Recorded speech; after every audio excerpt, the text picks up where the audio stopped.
15 شعبان کی رات میں ہمارے ملکوں میں جو ہمارے عجمی ملک ہیں اس میں وہ کچھ ہو رہا ہے جو نہ میرے نبی نے کیا، نہ صحابہ نے کیا، نہ تابعین نے کیا۔ عجیب و غریب عبادات گھڑ لی ہیں، عجیب و غریب اس کے اعمال بنا لیے ہیں اپنی طرف سے۔ میرے نبی نے اس رات کی فضیلت بتائی، عمل کوئی نہیں بتایا، اور کچھ علماء نے اس کے رد میں اس کا اتنا انکار کیا ہے کہ اس رات کی کوئی فضیلت ہے ہی نہیں۔ یہ بھی ٹھیک نہیں۔ اس رات کی فضیلت میں جتنی احادیث ہیں وہ ضعیف ہیں، اور حدیث پاک میں آتا ہے کہ اللہ تعالیٰ اس رات میں ساری دنیا کے لوگوں کی بخشش فرماتا ہے سوائے 5 آدمیوں کی۔ 5 کے سوا سب اہل ایمان کی بخشش ہو جاتی۔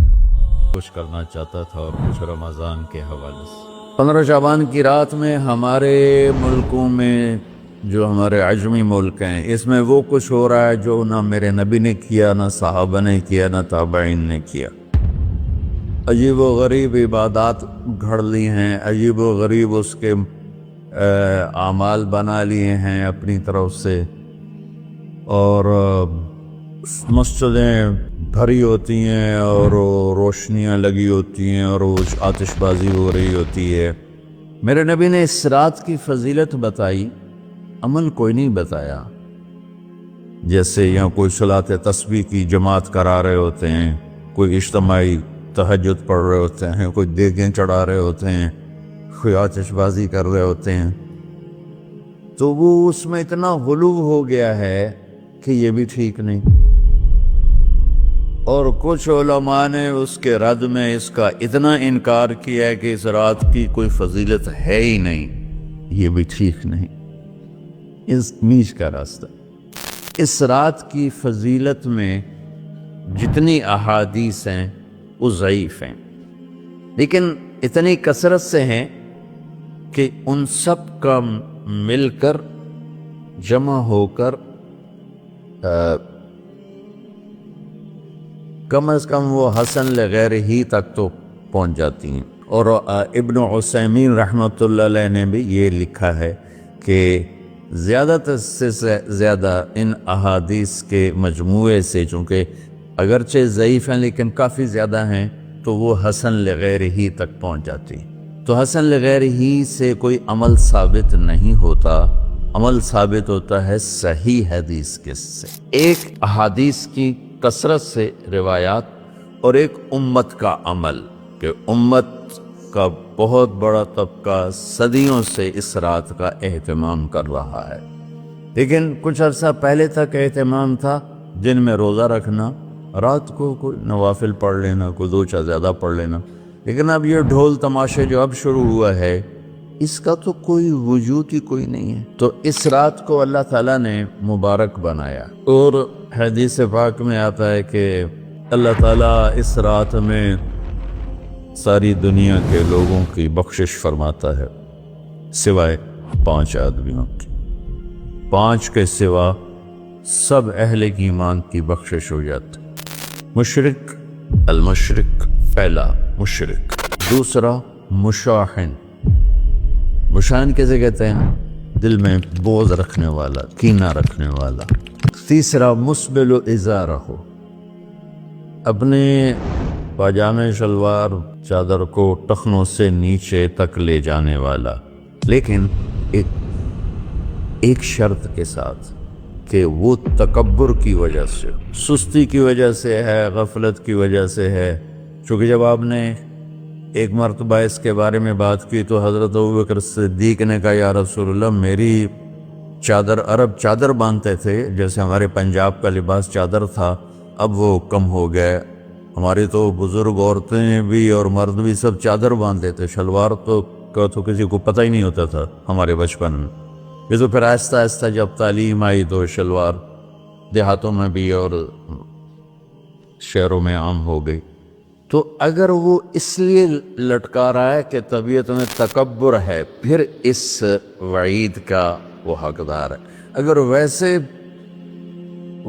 اس کی نیچے جا رہی ہے تو میرا مالک ایسا وہ تو ہے ہی رحیم و کریم، ہے ہی رحیم و کریم، ہے ہی رحیم و کریم۔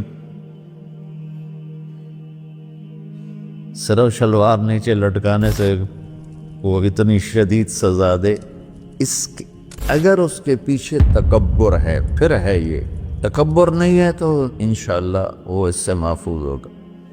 تو اپنی چادر کو لٹکانے والا، لیکن بشرط تکبر۔ کتنے ہو گئے؟ 3۔ عاق لوالدیہ، ماں باپ کا نافرمان۔ نافرمان ایسا کہ دکھ دینے والا۔ چھوٹی موٹی اونچ نیچ تو ہر بچے سے ہو جاتی ہے، نہیں جن نے والدین کو ٹکڑے ٹکڑے کر دیا ہو اور ان کو دکھ دے دے دے دے کے ان کا سینہ چیر دیا ہو، چونکہ عاق کہتے ہیں پرزے پرزے کرنا کسی چیز کا، تو اپنے دکھ دے کر اپنی بدتمیزی کے ساتھ اس نے ماں باپ کا دل زخمی کر دیا ہو، ایک یہ نہیں معاف ہوتا۔ 5واں مدمن خمر، مسلسل شراب پینے والا، مستقل جو شراب کا عادی ہو۔ ان 5 کو مؤخر کر دیا جاتا ہے۔ معافی نہیں ہونے کا مطلب یہ نہیں کہ اللہ تعالیٰ کبھی معاف نہیں کرے گا، معافی نہ ہونے کا مطلب یہ ہے کہ یہ 5 ایسے گناہ ہیں کہ اس کی وجہ سے بخشش رک جاتی ہے۔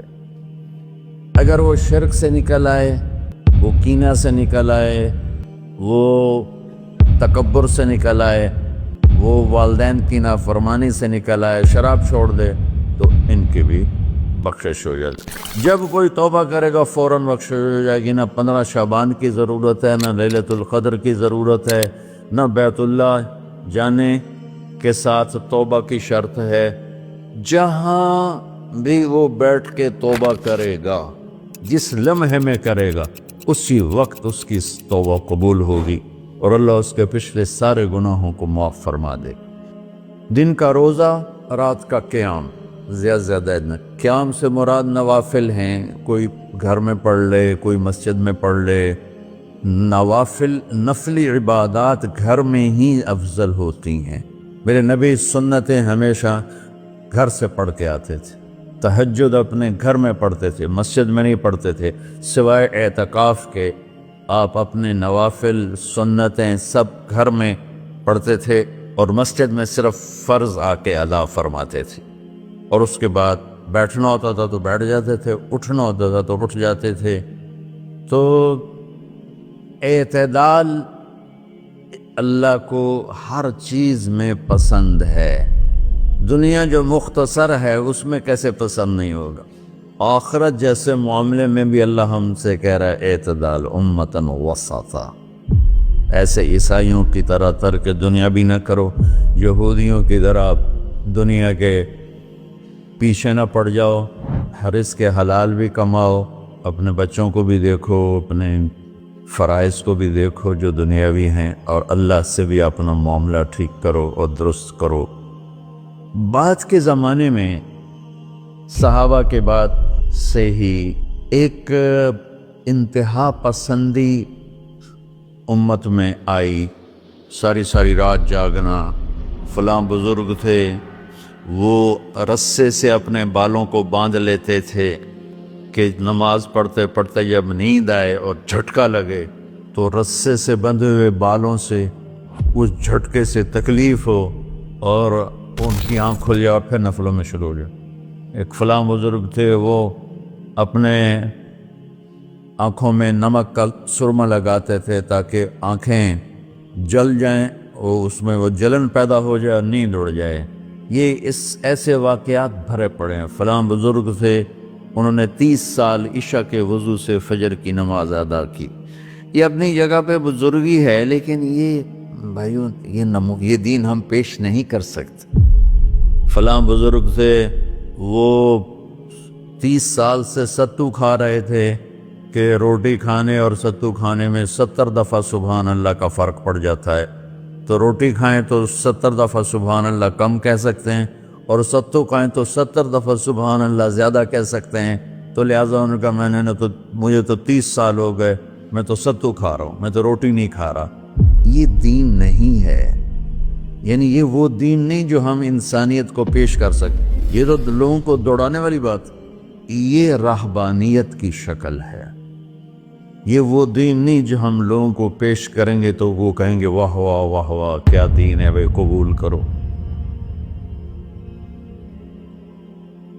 یہ ایک قسم کا غلو آیا. میں ایک حدیث سناتا ہوں بخاری شریف میں بھی ہے، مجھے اب ہر شے بھول گئی، لیکن وہ ہے نہی الغلو. اس طرح کر کے آپ لوگ زیادہ جانتے ہوں گے جو پڑھ رہے ہیں کہ غلو سے نہیں. حدیث آپ کو سب کو یاد ہوگی کہ 3 صحابہ آئے اللہ کے نبی کے گھر اور پوچھا کہ اللہ کے نبی رات کیسے گزارتے. تو وہ گھر والوں نے کہا سوتے بھی ہیں، جاگتے بھی ہیں، کھاتے بھی ہیں. تو وہ تینوں آپس میں کہنے لگے وہ تو نبی ہیں، سوئیں بھی تو کوئی بات نہیں، اور شادی ہے کوئی بات نہیں، ہم تو نبی نہیں، ہمیں تو کچھ کرنا چاہیے. ایک نے کہا کہ میں ساری زندگی روزہ نہیں چھوڑوں گا. ایک نے کہا کہ میں ساری زندگی سوؤں گا نہیں. ایک نے کہا میں ساری زندگی شادی نہیں کروں گا. تو دیکھنے میں تو واہ واہ کیا بڑی بزرگی ہے بھائی، بڑے بزرگ ہے. ہمارے نبی کو پتہ چلا آپ نے تینوں کو بلا لیا. کہ تم مجھ سے زیادہ اللہ سے ڈرنے والے ہو. میں تم سے انا اتقاکم یا اخشاکم، الفاظ آپ لوگ کو زیادہ یاد ہوں گے لیکن مفہوم میں صحیح پیش کر رہا ہوں. آپ نے کہا میں تم سے زیادہ اللہ کو جانتا ہوں، تم سے زیادہ اللہ سے ڈرتا ہوں. میں سوتا بھی ہوں، میں کھاتا بھی ہوں، میں روزے بھی رکھتا ہوں، میں چھوڑ بھی دیتا ہوں. میری بیویاں بھی ہیں، میں اپنی بیویوں کے پاس بھی جاتا ہوں. تم دین میں غلو سے بچو. پہلے امتوں کو ہلاک کر لیا دین میں غلو. دنیا میں غلو یعنی انتہا پسندی، ایکسٹریمسٹ ہونا. دنیا ہو یا دین ہو، دونوں میں اعتدال بچو، اللہ تعالیٰ کو پسند ہے. تو شعبان کے حوالے سے ایک علماء کا طبقہ اتنا رد میں گیا کہ ایسی نفی کر دی کہ جیسے ہے ہی کچھ نہیں. یہ بھی غلط ہے. ایک طبقہ وہ ہے جو پتہ نہیں کیا کچھ کرتا ہے شب برات کے نام پر، وہ بھی غلط.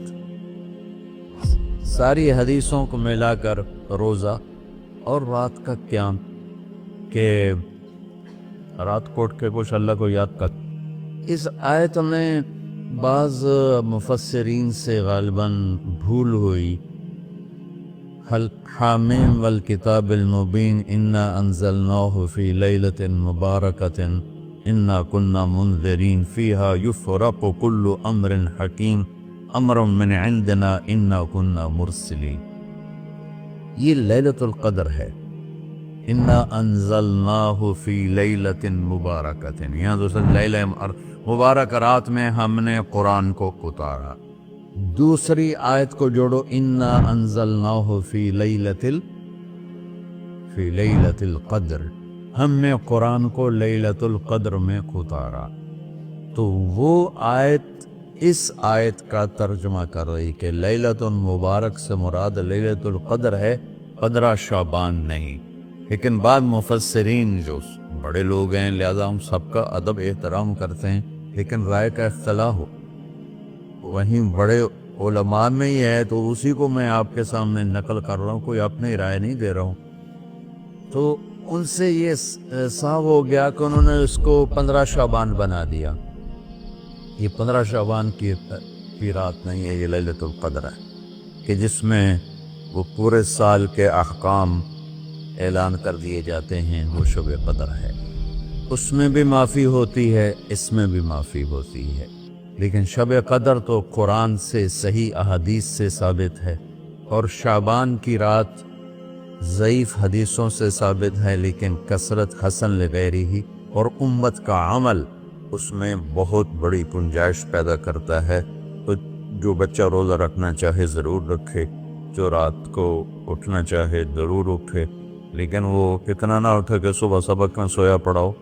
تو ایسی عبادت نہیں چاہیے کہ آپ اپنے طلب علم جو فرض ہے اس میں آپ سوئے پڑے ہوں، تو تمہارے خوراکوں سے سبق بھی متاثر ہو رہا ہو. تو اعتدال بچوں ہر چیز میں اعتدال. تو اس میں یہ جو 5 ہیں، ایک مشرک، ایک مشاہن. مشاہن کون ہے؟ جو دل میں کینہ بغض رکھتا. اب میں کہاں سے آنسو لاؤں اس بات پر رونے کے لیے کہ ایک تو دنیا داروں کا بغض کینہ ہے آپس کی لڑائیوں سے، لیکن یہ جو دیندار ایک دوسرے سے بغض، اس قدر بغض رکھتے ہیں کہ کافر بنائے بیٹھے ہیں، ایک دوسرے کو سلام کا جواب نہیں دیتے، جنازے میں نہیں شریک ہوتے. اس کا جرم واپس جاتا ہے تاجروں کو نہیں، حکمرانوں کو نہیں، خطیبوں، نادان، ہر خطیب نہیں، نادان خطیبوں کو، جو ہر مکتبہ فکر میں موجود ہیں، جو اس شدت کے ساتھ اوروں کی نفی کرتے ہیں اور اپنے آپ کو صحیح کہتے ہیں کہ جیسے باقی سب جہنمی ہیں، سب کافر ہیں، اور صرف ہم ہی صحیح ہیں اور ہم ہی جنت میں جائیں گے اور کوئی جنت میں نہیں جائے گا. تو جو کہ اس میڈیا کے ذریعے سے بہت سی امت سن رہی ہے، تو میں دیکھو بچوں ہاتھ جوڑتا ہوں اللہ کے واسطے، دین پیش کرنا، کافر کافر کے نعرے مت لگانا، اور یہ کافر وہ کافر، یہ کافر وہ کافر. اللہ بڑا کریم.